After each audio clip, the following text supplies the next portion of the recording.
Perkenalkan, nama saya Arya Hanam Fazila dengan NIM 1010525000008. Perkenalkan, nama saya Mutia Rusni dengan NIM 1010525000006. Perkenalkan, nama saya Azra Hanifah dengan NIM 10152530019. Perkenalkan, nama saya Alfiana dengan NIM 1010525300024. Perkenalkan, nama saya Muhammad Rojanus Pratama dengan NIM 10525000093.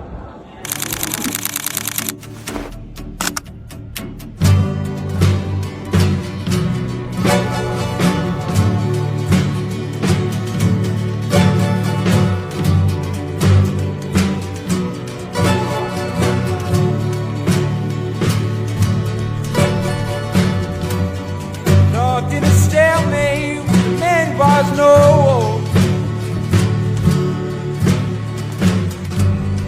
Rock in a hard place, it's battering control.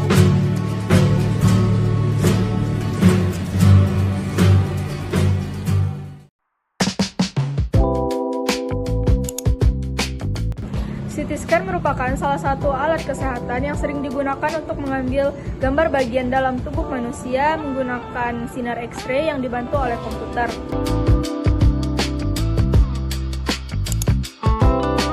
CT scan memiliki beberapa kegunaan, diantaranya yang pertama menampilkan gambar bagian dalam tubuh, yang kedua sebagai alat diagnosis penyakit, dan yang terakhir sebagai monitoring perkembangan penyakit. CT scan dapat menghasilkan berbagai macam gambar, seperti yang pertama, gambar yang dihasilkan dapat menampilkan pembuluh darah dengan zat kontras yang biasa disebut dengan CT angiografi. Yang kedua, rekonstruksi 3D yang dihasilkan dari irisan CT pada bagian tubuh. Yang ketiga, CT scan dapat menghasilkan gambar dengan irisan aksial, sagital, dan koronal untuk mengevaluasi bagian dalam tubuh. Dan yang terakhir, CT scan dapat menghasilkan gambar dengan window khusus untuk menonjolkan jaringan tertentu. Untuk mekanisme kerja CT scan terdapat 3 komponen utama, yaitu gantry, komputer, dan konsol operator. Pada gantry terdapat tabung sinar X dan detektor, lalu kolimator. Tabung sinar X pada CT scan sebenarnya sama saja seperti pesawat sinar X biasa, namun pada CT scan disesuaikan untuk menahan panas tambahan. Sedangkan detektor itu berguna untuk menyerap radiasi yang tidak bisa diserap oleh tubuh manusia. Kemudian, untuk pembentukan citra dimulai dengan akuisisi data. Akuisisi data ini mengacu pada pengumpulan data dari sinar X atau prosedur yang telah dilakukan. Dan pada CT scan ini terdapat 2 metode, yaitu metode konvensional dan metode spiral atau helix. Kemudian, setelah adanya akuisisi data atau pengumpulan data, akan terjadi rekonstruksi gambar.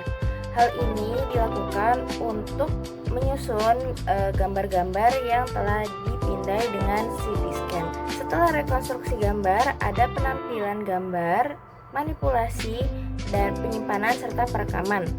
Untuk manipulasi gambar dilakukan untuk mempermudah radiografer maupun dokter untuk menganalisis gambar yang telah dihasilkan dan mendiagnosis penyakit pada pasien. Di sini ada alat dan gantry, komponen gantry, aparatur dengan spesifikasi 70 cm dan kedalamannya 84 cm. Yang ketiga, jarak di dalam pemindaian ke penutup gantry 25 cm. Yang keempat, halo integrasi termasuk kamera 2 dimensi, hitungan mundur visual, dan pencahayaan suasana untuk meningkatkan kenyamanan pasien dan membantu kepatuhan tahan napas. Yang kelima, penanda cahaya laser, koronal, sagital, dan transversal. Yang keenam, ada lengan injektor integrasi sehingga menciptakan lingkungan kerja yang rapi dan terorganisir. Ada juga sistem pengukuran data, komponen detektor, sistem UFC Ultra Fast Ceramic. Yang kedua, jumlah baris detektor 64, jumlah elemen detektor 53.760, Ada juga meja pasien, komponen meja bermeja maksimal 227 sampai 300 kg. Rentan perjalanan meja vertikal 46 sampai 88,5 cm, rentan yang dapat dipindai 160 sampai 200 cm. Saklar kaki meja pasien opsional, pemosisian meja untuk mempercepat persiapan pasien dan menjaga tangan operator tetap steril. Dan yang kelima, ada generator daya maksimum 75 kW setara dengan 187 kW. Rakitan tabung, komponen tabung. Yang pertama, tabung antar liquid bearing X-ray tube. Yang kedua, kapasitas penyimpanan panas anoda tabung 6,0 mHu. Yang ketiga, laju pendingin tabung 780 kU per menit. Yang keempat, rentan arus tabung 13 sampai 625 mAh. Tegangan tabung 70 sampai 140 kV. CT scan juga memiliki kelebihan dan kekurangan, yaitu dengan kelebihan yang pertama, gambar yang dihasilkan memiliki resolusi yang baik dan akurat, tidak invasif dan waktu perekaman cepat, dan gambar yang direkonstruksi dapat dimanipulasi dengan komputer sehingga dapat dilihat dari berbagai sudut. Dan kekurangannya yang pertama, dapat paparan radiasi sinar X-ray yang digunakan sekitar 4%, munculnya artefak atau gambar yang seharusnya tidak ada tapi direkam, dan yang terakhir reaksi alergi terhadap zat kontras. Nah, ada berbagai macam penyakit yang dapat dilihat menggunakan CT scan. Salah satunya itu adalah stroke hemoragik atau pendarahan. Nah, pendarahan ini biasanya sering disebabkan oleh hipertensi kronis yang merusak pembuluh darah kecil. Nah, bisa dilihat pada gambar ini, pendarahan berlokasi di ganglia basalis atau kapsul internal kiri. Darah segar ini akan terlihat sangat putih terang atau hiperdens yang berlokasi di sisi kiri otak. Pendarahan ini juga mengakibatkan pembengkakan yang menyebabkan jaringan otak di sekitar darah tampak sedikit gelap. Lalu terlihat adanya pergeseran struktur garis tengah atau septum pellucidum atau bisa dilihat di ventricle dari sisi pendarahan kiri ke sisi kanan. Dan pendarahan tersebut menekan ventricle lateral kiri.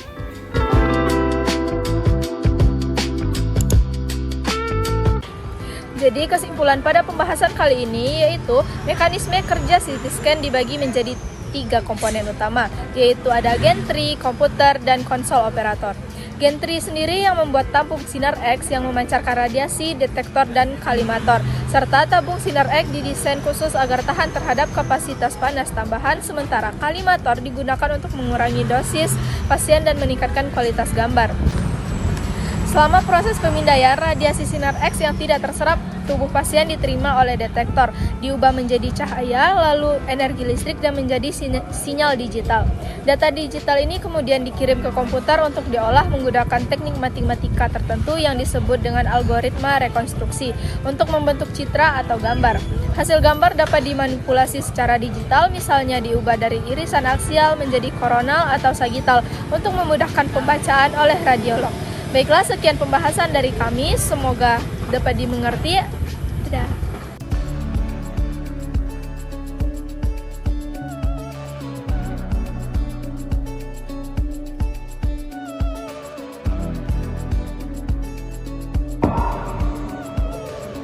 Sekian video dari kelompok 1. Semoga bermanfaat. Terima kasih.